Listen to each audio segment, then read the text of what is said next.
Ada seorang laki-laki bernama Hatim At-Ta'i. Dia terkenal dengan kedermawanannya.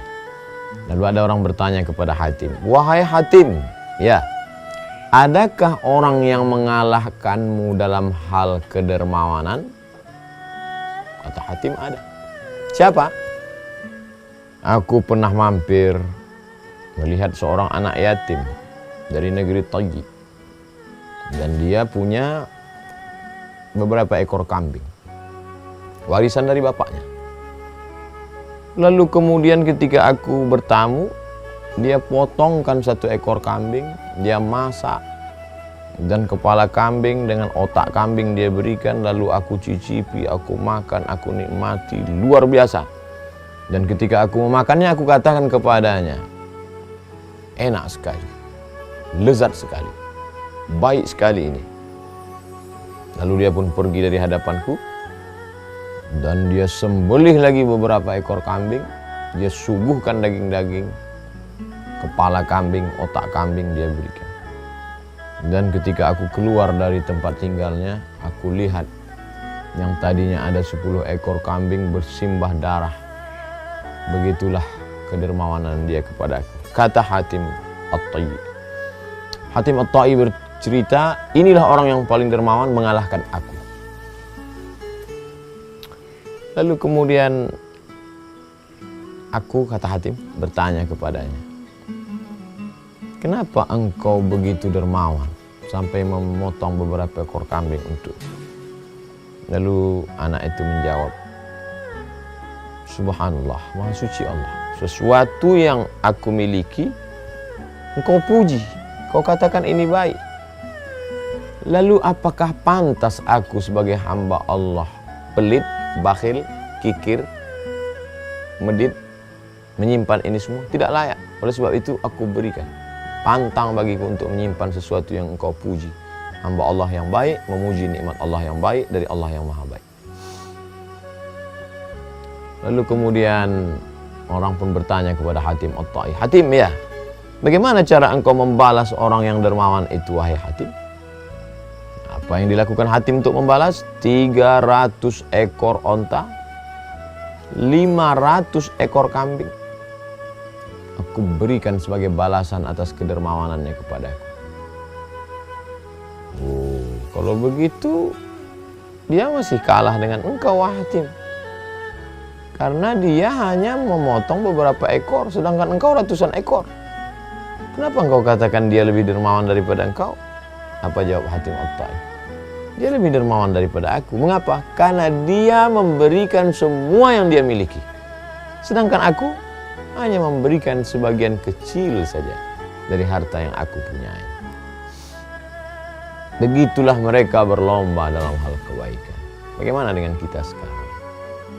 Sebagian kita berpikir, apa yang bisa kita makan dari teman kita, apa yang bisa kita ambil dari sahabat kita, manfaat apa? Dulu orang berpikir apa yang bisa dia berikan. Alhamdulillah hari ini ada orang menulis buku keajaiban memberi. Ternyata orang yang menerima itu enak, indah, tapi ada kenikmatan yang luar biasa yang dirasakan oleh mereka yang memberi.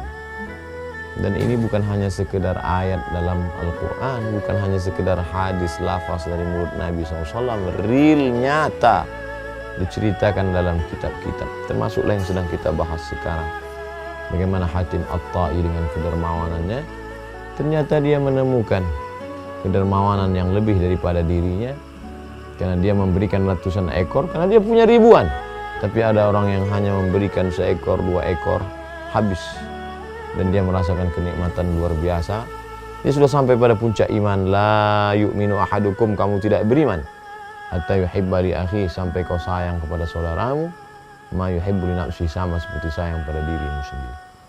Kalau terasa kau suka makan otak, daging, kepala kambing, nikmat, nyaman, suka, senang, begitu juga lah saat kau berikan kepada orang lain.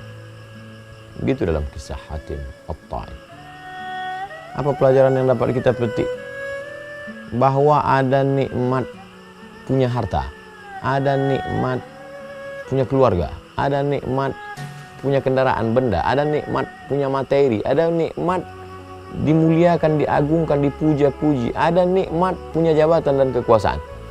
Tapi sesungguhnya ada satu nikmat lain yang kita juga mesti rasakan, yaitu nikmat berbagi. As-sakhi, orang yang dermawan. Sifatnya sakha, kedermawanan. Oleh sebab itu maka ketika kita baca kisah mereka yang dermawan, maka harta itu sebenarnya tidak pernah singgah ke dalam hati mereka. Mereka sibuk mencari, pergi pagi pulang petang sampai tidak tidur malam. Setelah dapat mereka bagikan lagi kepada yang lain.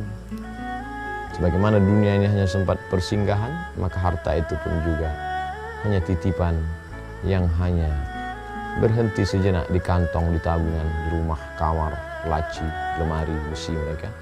Lalu kemudian bersebar kepada panti asuhan, anak yatim, panti jompo, fakir miskin, orang-orang yang berhajat dan memerlukan. Mengalahkan musuh kita sudah berhasil. Mengalahkan penjajah kita sudah.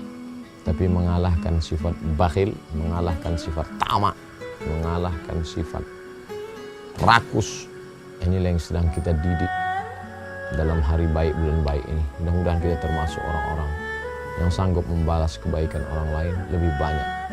Wa ahsin, berbuat baiklah. Kama ahsanallahu ilaik, sebagaimana Allah sudah berbuat baik kepadamu. Mudah-mudahan kisah Hatim At-Tai menjadi inspirasi buat kita bersama. Andai tidak dapat melakukan semuanya, paling tidak sebagiannya. Mudah-mudahan bermanfaat, berkah selalu rezeki yang dititipkan Allah. Terima kasih. Wassalamualaikum warahmatullahi wabarakatuh.